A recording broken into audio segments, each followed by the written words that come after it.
Special to you now because you've got this big generator powering the house? Yeah. What do your colleagues tell you when you tell them you've got power at your dad's house? They're jealous. I mean, it costs a lot of money, and they want to come over because they know we're going to barbecue. Can we spend the night here? Yeah, we got plenty of room. We have no power. I'm sorry. You want a cold beer? We have beer. Cut. It's basically a generator that takes care of all the utilities and everything in the house, with the exception of the pool. And it costs about $15,000 from the time you buy it to the time they put it in the ground, hook it up to all the appliances. Well, Jerry, for all the people listening to you, all about your great generator, I just want to say for them and for myself, who has no generator and no power, I hate you. I can understand that. But it feels good to be hated. As long as I'm comfortable, it feels good to be hated. In Coral Springs, Mike Hirsch, CBS 4 News. Oh, That's my. great. I don't hate him. I want to be his best friend. Moment. Yeah, or live next door, maybe get an extension cord and run it to his house. We're coming over. I mentioned earlier that a lot of people up in Stewart and that area after, I can't remember which hurricane it was last year, Gene or, I can't remember. There were anyway, so many. Those are, Francis, that's what it was. Thank you, Howard. I don't know, because Francis was on the other coast, I think. Anyway, now they're building the new houses up there with those whole house generators. It's just coming like with new construction, they offer that to people as an option. You have to pay for it like he did. But it's something that people in Florida are really looking into and considering, and it gives you, as long as you have a fuel independence as far as your electricity goes. But that poor guy, I guess everybody on the block is kind of envious. Yeah, it's fantastic if you can afford it, and if you don't mind your neighbors hating you. Well, we're going to talk about the complete opposite situation right now. People who don't have anything. They don't even have water and ice, and they were clamoring to get it today, and they couldn't because the water and ice that was promised at many distribution centers simply did not show up. Jim Barry takes us to North Miami Beach in one of the distribution centers. Guys, we are at the Walmart here in North Miami Beach at Northeast 163rd Street and Northeast 15th Avenue. And finally, after an all-day wait, folks here are finally getting a much-needed water and ice. Many folks here showed up in the wee hours of the morning, some of them as early as 8 or 9 o'clock this morning. They were under the impression that water and ice would be here at 2 p.m. in the afternoon. Well, it was not. It took until 6:40 p.m. before the water and ice finally showed up, but it did, and so now you see that it's being unloaded and delivered to these folks who are more than happy to receive it. Let's talk to some of these people here and just find out just how long they had to wait. Ma'am, how long did you have to wait for this ice? From 9 to now. You were here at 9 a.m. this morning? Yes. Was it worth the wait? No. I'm a diabetic, but I need the ice. So obviously, you see some of the feelings that people have. Very disappointed that it took this long, and you can tell they're trying to herd people through as quickly as they can. You probably can't see the enormity of the line because it is so dark, but there are thousands and thousands of people here, people from all walks of life, literally, young children and elderly people, disabled people, all here because they need the water and ice for their families. Over here is the mayor of North Miami, Mayor Kevin Burns, and if we could speak to him momentarily. Excuse me, Mr. Mayor, I want to talk to you. We spoke earlier, and you were here early in the afternoon when these people were waiting patiently. They thought the ice would be here at 2 p.m. It wasn't. What kind of suggestions do you have so that we can improve this system? Well, I came down here trying to get some ice for my city, and I end up having to help these people organize and get some of this stuff moving. And hopefully what we'll have is the ice and the water will be here on location tomorrow morning, that the people in charge will facilitate that the ice and water is here, so that when they announce the time that they're going to give out the ice, if it's at 2 o'clock, you make sure those trucks are standing here, open their doors at 2 o'clock and go. Don't have people out here for 8 hours, and some that got here at 8 o'clock this morning waiting for ice. They're in enough bad situation as it is, and then to have to stand in line to beg for ice and water is a shame. And everybody was grandstanding the last 3-4 days how prepared we were, and that you had hundreds of trucks sitting in Homestead. well, we got an airport out in Opelika that can take care of North Dade. Why weren't trucks placed there? But, you know, that was yesterday. Hopefully tomorrow they'll improve. They'll have the more trucks set up, and that's the only thing I can convey as a local elected official to the county management and to the state to make sure that, you know, let's get this a little bit more organized and we'll help out. Okay, Mayor, I appreciate your thoughts, and certainly some points are well taken, and I know that many folks here would agree with you. How long did you have to wait? Since 9 o'clock this morning. 9 o'clock this morning. Yeah, Wow. 9 o'clock. You think the system ought to be improved so you don't have to wait that long? Yeah, there's a lot of plans that need to be done, contingency plans that need to be taken care of, different sites that they can drop stuff off at, buses that run, because how am I going to get home? I got to take a bus home. Thank you, thank you.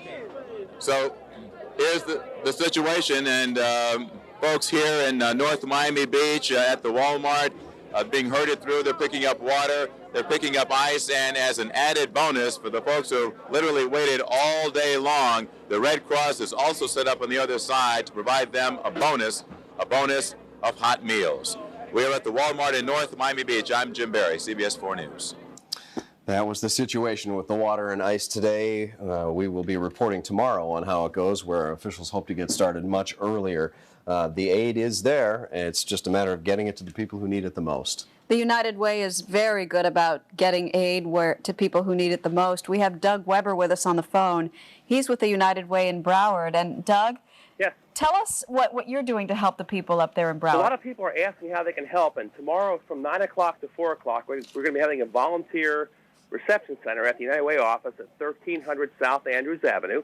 People can come there and sign up as long as they have their personal situations taken care of, as long as they've got gas and their homes are okay. If they want to volunteer, they can come to our office. Volunteer Broward's going to be registering volunteers who want to go help people remove debris, help the Salvation Army, help the Red Cross with their hot meal delivery programs, and also help with those ice and water distribution centers. So we don't control where the trucks arrive or when they arrive, but we're going to have volunteers out there helping distribute those kind of things. So we're really looking for people to come and register at the United Way office at 1300 South Andrews Avenue in Fort Lauderdale. So you're going to be the go-between for all of these organizations and hopefully help provide some people to get out there and help with everything. Absolutely. We're in the community impact business, so we're really looking for people that they've got their personal situations taken care of. They want to volunteer. They want to help. Come down to United Way of Broward County office at 1300 South Andrews Avenue. We can put them to work helping serve hot meals with the Salvation Army, with the Red Cross, helping deliver some of the ice and water at these distribution sites. So that's what we're doing right now. Are you taking any donations yet? We actually have a hurricane relief fund. People that would like to help can give money also. That's the most important thing right now, is to give dollars, give funds. We don't need a lot of donations of things, but the best way to help is to give money. So they can give also through United Way of Broward County. The same address, 1300 South Andrews Avenue in Fort Lauderdale, is the best way to help people. How does the United Way make sure the money gets to where it's needed? We have an emergency relief fund. 100% of the money that gets donated actually goes to help hurricane relief folks. So we're very accountable. We have volunteers and staff that make sure the money that we get goes directly to help people without any overhead costs. So it's a great way to help the most people. What about shelters? Do you guys do anything for people who need shelter? Well, the Red Cross is really the lead in the shelter business. They provide emergency shelters, but we also have people. There's about 3,500 people here in Broward County that have actually been evacuated from the Gulf Coast. So they're getting their second hurricane experience, unfortunately. But we're really helping with emergency shelters, helping people that have got housing issues. There's about 3,500 folks also that have damage to their homes right now with Hurricane Wilma. So we're trying to provide temporary and long-term shelter. Okay, let's talk a little bit about the volunteers and the drive tomorrow. If a person wants to volunteer, they can't call, they need to come down there. In other words, are you going to deploy them as quickly as you can? Do they need to bring identification? I imagine you want them to wear simple work clothes, something they'll be comfortable in. Why don't you give us an idea of what they should do specifically? Exactly. Specifically, they can come down to our office. It's at 1300 South Andrews Avenue. Bring some identification. We want people that have got their own. If somebody has no gas in their tank, they might be deployed to somewhere in Broward County. We want to make sure people are okay personally, but make sure if they've got some gas, if they want to go volunteer, come down to our office. Volunteer Broward will register them and send them off to a specific spot. If they have some tools, if they have a chainsaw, if they've got some other work gloves, those kind of things, come down prepared to do some manual labor to help folks that are in need. And are you asking for volunteers because you don't have enough, or just simply because the more the better?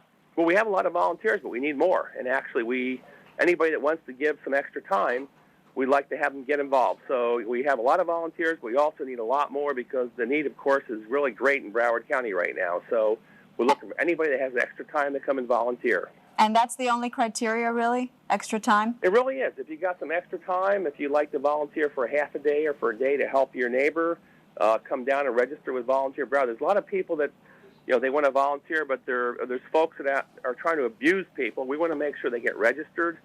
Volunteer Broward will take their name and their address and make sure they're really legitimate, so they're not trying to, go out there and abuse an elderly person or someone that really has a need that's looking for some help. That, we want to register the folks to make sure they're legitimate. All right, Doug Weber with the United Way of Broward, 1300 South Andrews tomorrow. Nothing can make you feel better than when you step in to help out somebody else. Throw the tools in the trunk, put on some work clothes, and go down there, and they can help you find someone who needs the help, and we can all come together as a community. That's a good deal right there. Right now we're going to take a break. Remind you, if you're looking for CBS 4 primetime programming at 10 o'clock, switch over to our sister station, UPN 33. We'll be right back. Whoa! Look at this! There's the core of the hurricane. We have had reports of 107-mile-an-hour wind gusts. We are seeing the trees bend, seeing the transformers explode. This is unbelievable! It's difficult to maintain your balance. The storm surge is just pounding this area. Let's just talk about you getting through this storm. Still efforting as much information as we can for you. It's just amazing to see some of the damage around here. Well, I'm standing on Brickell Avenue and it is underwater. Video from all parts of South Florida. It's over and the cleanup has begun.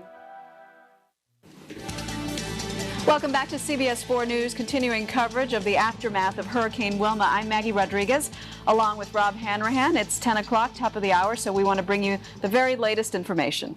We welcome our radio partners also, Magic 102.7 and 101.5 Light FM. This is the latest out of Miami-Dade County. The schools will be closed in Miami-Dade for the rest of the week. The curfew is in effect right now. It's in effect from 8 p.m. until 6 a.m.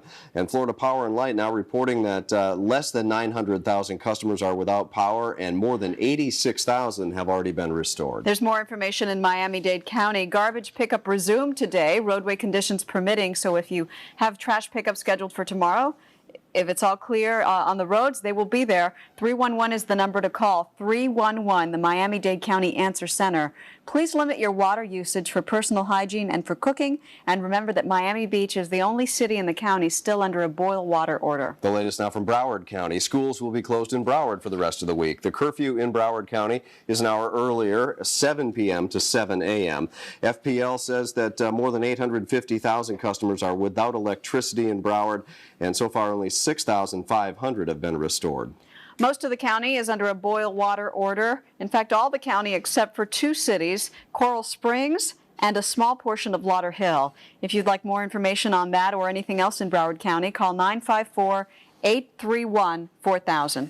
And we move on to Monroe County. The latest there, residents are being allowed to return. Electricity has been restored to about 12,000 of the 31,000 customers in the upper and middle keys. And more than half, more than 15,000 of 27,000 customers without power south of the 7-mile bridge have been restored. Boil water orders for Monroe County are as follows. The entire Florida Keys. Fantasy Fest is delayed. A new date has yet to be announced. Card Sound Road is open.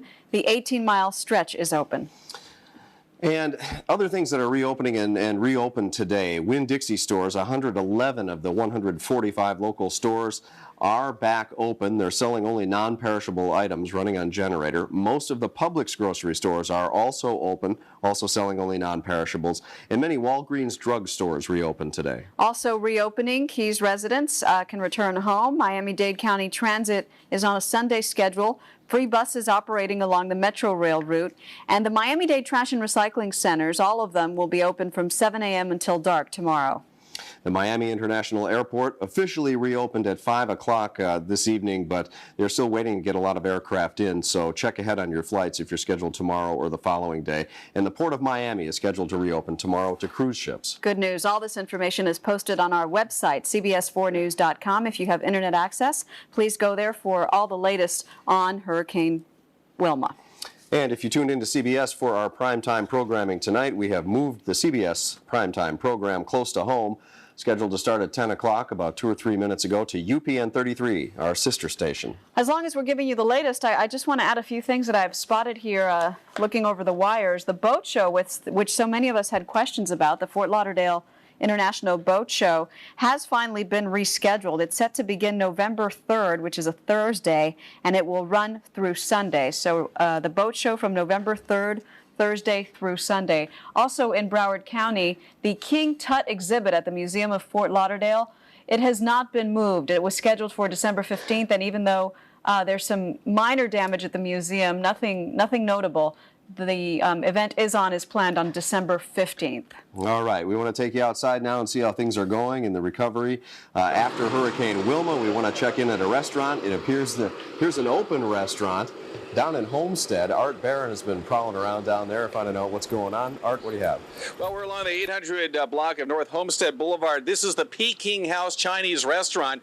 And yes, you know, a lot of places closed down. It was hard to get anything to eat like at a restaurant, but this is one of the very few that stayed open today. And it's actually going to be wrapping up here in just a few minutes. Tim McFarland, you may enter. Okay, we're going to step inside here. Things are kind of winding down here, but this place was packed full. When we drove by earlier, we saw a lot of people inside of it. Also, the management tells me that when the day of the hurricane, you know, early, a lot of people came in here because they wanted to seek refuge because it was blowing so hard outside. So they hunkered in over here, and there was like long lines. That's what they were telling me.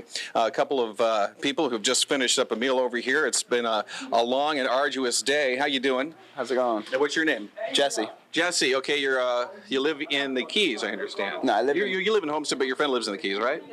No. You work in the Keys. Okay, you work in the Keys. All right, so you just had the meal here. It's been a long day. You just got power restored to your place, but this is kind of like a little golden nugget, finding some place where you can sit down and relax. Yeah, it's great. So what's the day been like?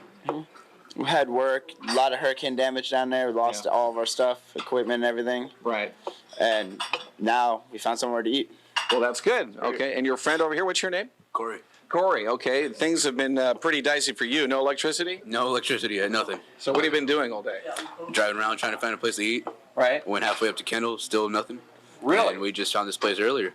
Right. So this worked out perfectly for you. How was it? Was it good? Very good. Excellent food. Oh, excellent. Good. Very awesome. Well, of course, the big concern is finding gasoline, and I know that's been really hard. It's kind of like a needle in a haystack to find something where you can just pop in, fill up the tank. We know there have been fights in some of the lines. It's been. Have you seen anything like that since you've been out? Just people getting out of hand, arguing. That's about it. Yeah. Well, I know the lines were really long out here, and it went down blocks, and you know it would have taken hours for people to try to fill up their tanks. So it's going to be an arduous task tomorrow for a lot of people to try to do that. All around, trying to find stations to fill up is going to be somewhat difficult for people. But hopefully soon, as power is restored to more and more areas, the pumps will work, and then people will be able to get some gasoline. Maggie, Rob. Hang on, Art. Hang with us for just a couple of minutes. It's kind of unique that you found this open restaurant down there. Yeah. The if you said this, I'm sorry at the beginning, but the electricity is on in that little strip mall? Yeah, there is electricity here. It's been spotty because there are other areas in Homestead where we have seen, no power whatsoever. This is an independent electric company.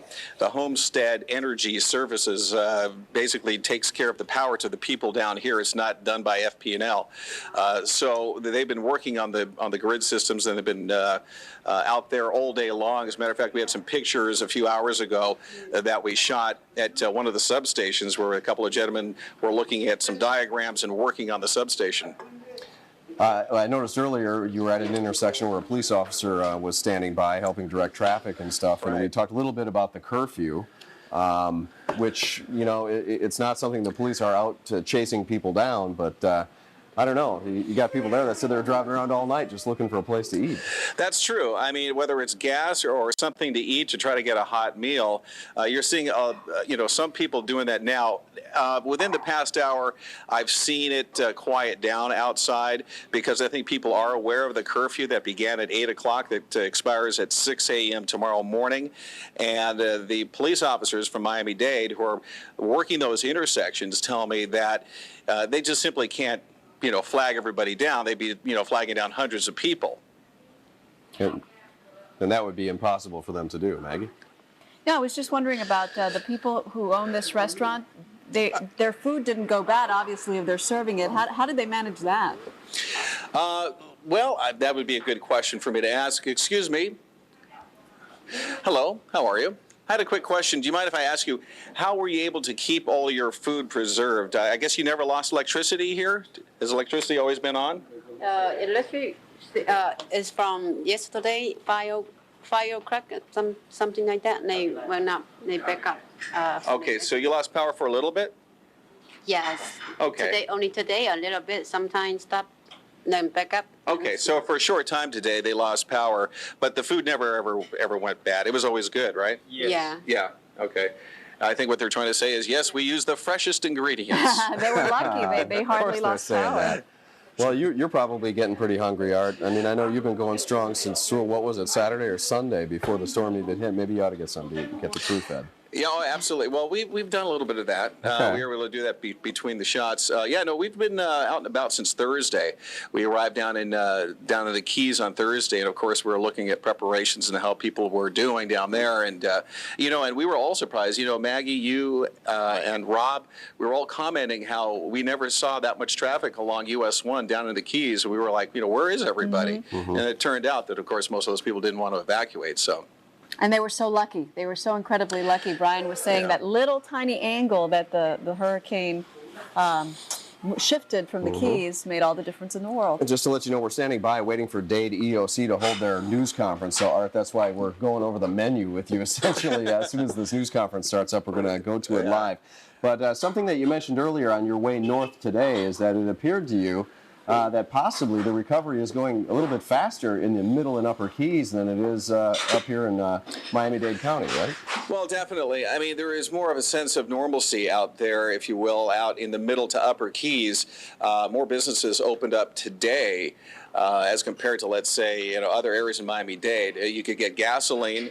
The convenience stores were open. As a matter of fact, our crew, we ate at the Wooden Spoon down there. A little plug for the Wooden Spoon out there at Marathon. And it was packed, though, to say the least. A lot of people in there. The IHOP had not opened early this morning down there on that stretch of US 1.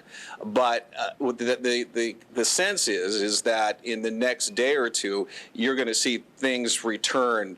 And things are coming back to life out there. I mean, people didn't waste any time, and they removed all of that debris, a lot of it, and have set it alongside US 1, and then there will be a big pickup effort in the next couple of days. So the work has already begun because, as we explained, I think I was talking to you over the phone as we were driving up US 1, that they really want to get back to back to the dollar, making the money, bringing the tourists down to the Keys. Now, obviously, it's going to be a dicey proposition to do that right now, but they're encouraging people at some point, after they get all this the main work done and clear all the debris out, to start inviting the guests down there, because that's their livelihood, as you know.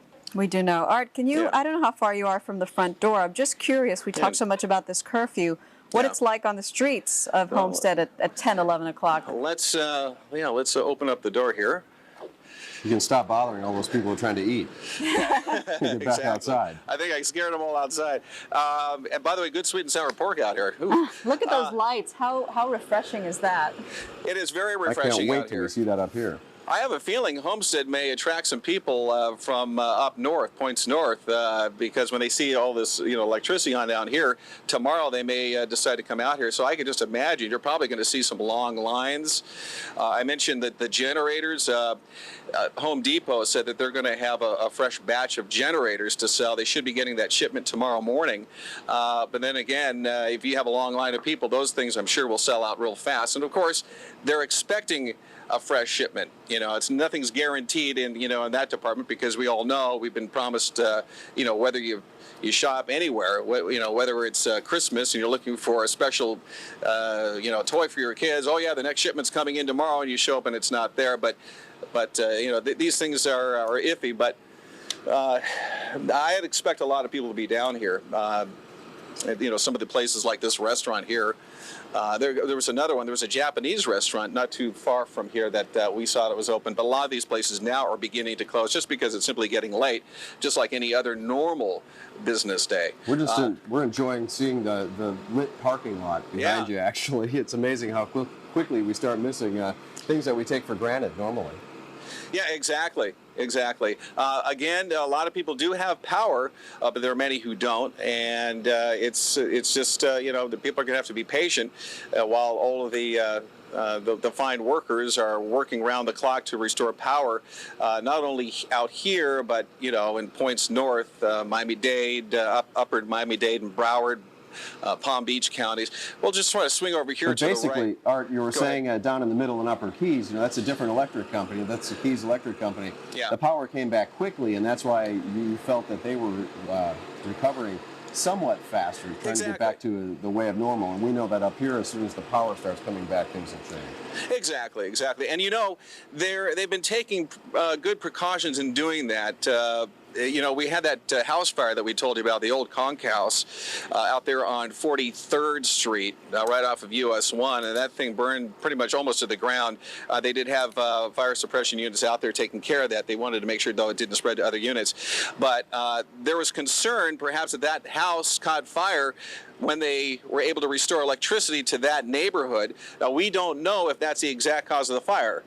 That's what the guess is at this point. They're thinking that perhaps that was the case because there were neighbors there. As they said, as soon as power was restored, all of a sudden, minutes later, they started seeing smoke, and sure enough, they called 911, and the fire units arrived. Well, after that, Art, the Keys Electric Company did issue an advisory for residents that if you can, and you can do this too if you're FPL, although a lot of modern homes, it's not quite that necessary. It's a good idea, though, to turn off all your electric appliances and even turn off your main breaker while the power is out.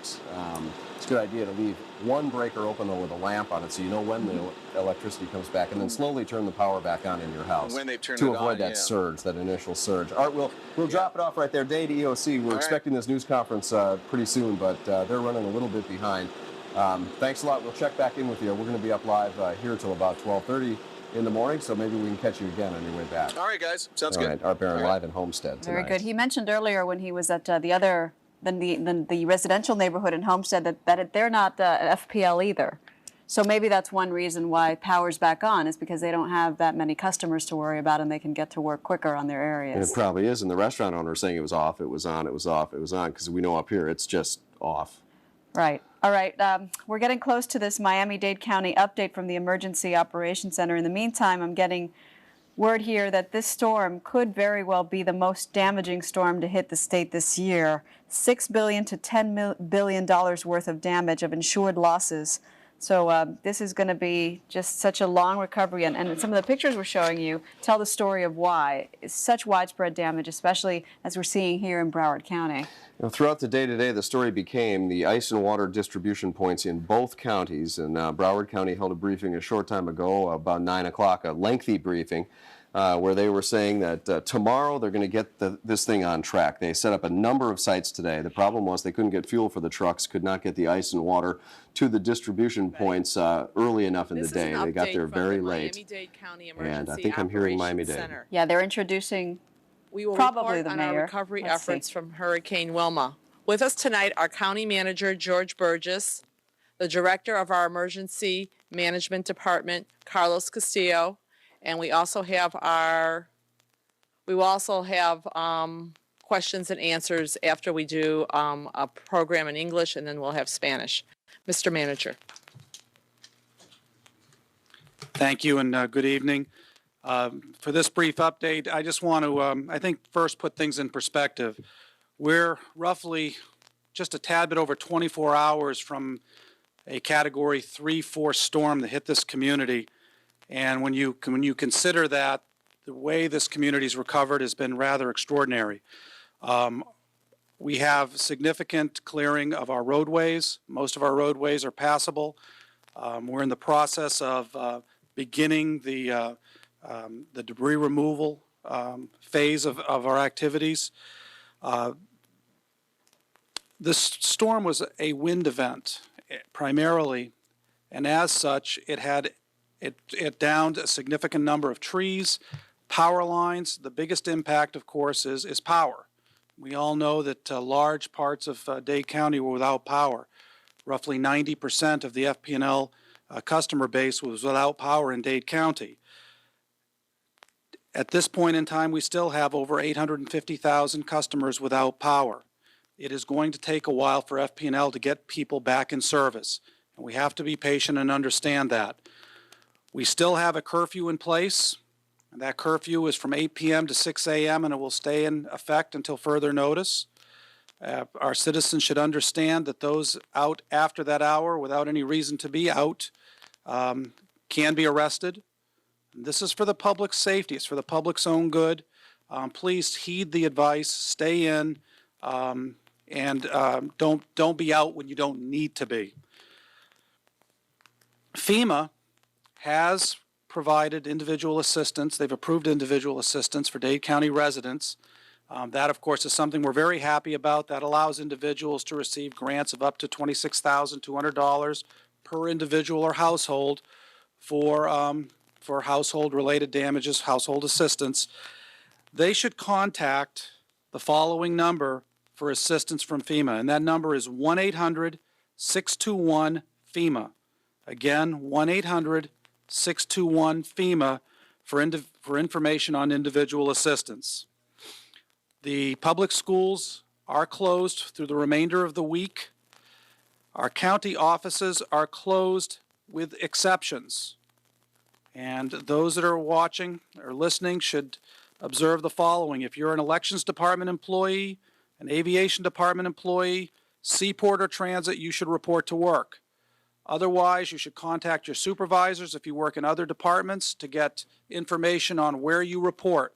We are deploying county employees in hurricane recovery activities. So please be informed, check with your supervisor. It's extremely important. The schedule for water and ice distributions tomorrow has not been set yet. We will announce those hours tomorrow. We urge the public to be understanding and patient. Again, I would stress that we should feel very grateful in South Florida. Our building code works. Our structures are in place. We are without power. We have evenings with 50-degree temperatures. And we have potable water in all of this county with the exception of Miami Beach, which has a boil water order.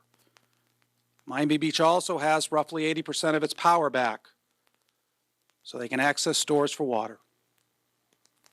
When you put this in perspective, this is not the same situation that those before us in Katrina which experienced in the Gulf states. We're very, very fortunate. We are working closely with FEMA and the National Guard. FEMA provides the water and ice. The National Guard provides the personnel. We simply provide the locations. It's a team effort. We're certainly working with our teammates, but we simply do not control the timing or delivery of those assets. They're working hard. We're supporting them. But the public needs to understand. With that, I would just remind everybody, if you have any other questions regarding county or other government services or need information, to contact 311. 911 is for emergencies. Non-emergency calls, we encourage you to call 311. If you live outside of Dade County and you need information on Miami-Dade, call 305-468-5900. With that, I would be glad to answer any questions. Anticipate announcing tomorrow the time for the distribution centers to be open. From what I understand, the first press conference tomorrow will be at noon. Does that mean you wouldn't be announcing before noon, or might there be another mechanism if the information is gathered earlier in the morning to get it out to the public? Because the questioning, I'm sure, will start first thing early tomorrow morning. Sure. What we want to make sure of is that when we provide information to folks about when we will have those facilities opened, that it's accurate. We don't want people coming early. The mayor was very, very clear, and I think very correct when he said he had announced, based on information from FEMA and the National Guard, both working hard to get their jobs done, that they expected to have their resources in place for a 2 o'clock opening of these 11 pods. He stressed the fact that we were going to do everything we could to have those facilities open by 2, but there were no guarantees. In fact, there were people lined up at 7 in the morning for a noticed 2 o'clock opening, 5 hours ahead of time. We don't want that to happen again. It's very unfair to those that might, for whatever reason, be waiting for that long period of time. Those pods that did open, some were later than others, but the majority opened within 2 to 3 hours of that scheduled time, within 24 hours of a Category 3 storm. So in fairness to FEMA and in fairness to the National Guard, we're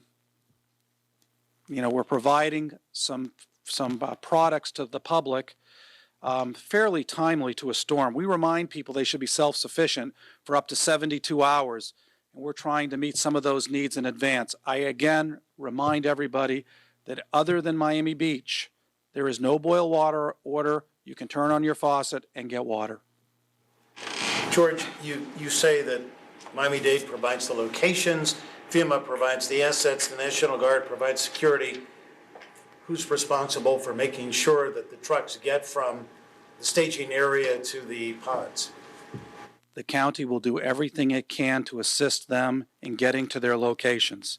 We will provide police escorts. We are going to do that tomorrow in an abundance of caution, making sure they know exactly where they're going. The county does not do the deliveries. We do not drive the trucks. We do not provide the ice. We do not provide the water. And I do in sympathies with those others. They're working hard, but it's simply something we don't control. The state that dispatches the trucks? Between the state and the National Guard, they're coordinating the logistics of providing the product to the pods for dissemination to the public. Mr. George, please come. The county government announced that hurricane 1 week before. On Saturday and Sunday, you don't have no control with state and federal about those trucks before coming on Saturday and Friday to make sure after the hurricane you are ready to provide the people the service? We don't provide for the deliveries of the trucks, whether it be 2 weeks before a storm or 2 days before a storm. It's not in our jurisdiction. But your question's a good one, and I'm going to kind of pass that question back to you. If that storm stalled over the Yucatan Peninsula for an extra 2 days, that was an extra 2 days for all of us as a community to be prepared, for all of us to heed the advice to be self-sufficient for up to 72 hours. Those supplies that were deployed by others, and I can't speak well for FEMA or the National Guard, and I have great respect for the job they're trying to do, but this is a storm that encompassed the entirety of the southern peninsula of Florida and affected 20 different counties in the state. It was a large storm that impacted a large geographic area. How they deploy that water and ice between those various counties is not a decision that we make locally. But what we do say locally is, here are the locations that we will provide for you to try to best cover this county. In our perfect world, we would have more pods than the 11 we have now. And with the product on site, we would actually have smaller vehicles and deploy more of that product into the neighborhoods. We're ready to do that when the product is on, when it's at the pods. But you don't know before that, from the national hurricane, you will need more resources for the county, for the city. They can provide special things because we ask us by news release, be prepared, be prepared, be prepared. Now, there's at this time at Miami Beach, you have more than 5,000 people there. The coffee is on the street right now. How you cannot control the police department if the people can come back, then some can arrest? There are, I think, water deliveries that I don't know if they're going out now, but well after the curfew, we were providing water to folks at the mall at 163rd Street, which is very proximate to the city of North Miami, as is, by the way, Miami-Dade North campus, both very close to the city of North Miami, well placed geographically to serve that community. The mall at 163rd Street has power. It's illuminated. People are being provided water and ice. Nobody's going to be arrested for getting water and ice. The reason for a curfew is for those areas without power, and it's to protect residents and commercial property owners from folks that would take advantage of the fact there is no power to burglarize, loot, and we don't want that to happen. And by the way, this community responded exceedingly well last night. We had a very safe evening. The curfew was helpful, and I think the residents heeded the advice and stayed inside. Okay, thank you. One question for either of you, if you'd like. On the issue of the FEMA grants, Could you give us an idea if people aren't exactly sure what might be covered? You just mentioned approximately $26,000 per household. Are we talking about repairs to the home? For those of us who don't know, can you give some information so people might have an idea if they're eligible and should call that number? It's housing assistance, it's temporary housing, it's repairs to your households, rental reimbursements, and it's up to that amount of $26,200. Yeah. Any other, Chief? Okay. Just to finish answering that, just to list off lodging expenses, rental assistance, home repair, cash grants, home replacement, cash grants, permanent housing, construction in rare circumstances, some other needs like medical, dental, and funeral costs, and transportation costs. Dar la información sobre la situación del huracán Wilma en el condado de Miami-Dade. All right, we heard that briefing from the Miami-Dade Emergency Operations Center, and at the end there, they were explaining the story that Michelle Gillen broke, that Miami-Dade County, Broward County, and Palm Beach County are now eligible for individual FEMA grants, and that covers things like housing assistance, rental assistance, and repairs, only up to $26,200. I say only because people probably have a lot more damage than that, but it is still a significant amount of money. And it's significant because it's to the individual. Exactly. And that can be much more You advantageous need to call, in a situation like You need this. to call 1-800-621-FEMA to find out if you're eligible. Right now we're going to bring in David Bernard to talk about good things like the weather. That's right. We have fantastic weather tonight again across portions of South Florida. Beautiful, cool conditions showing up. Check out CBS 4 weather control in Doral. 63 degrees right now and dropping. 66 in Miami. That stickiness scale still 0, very dry.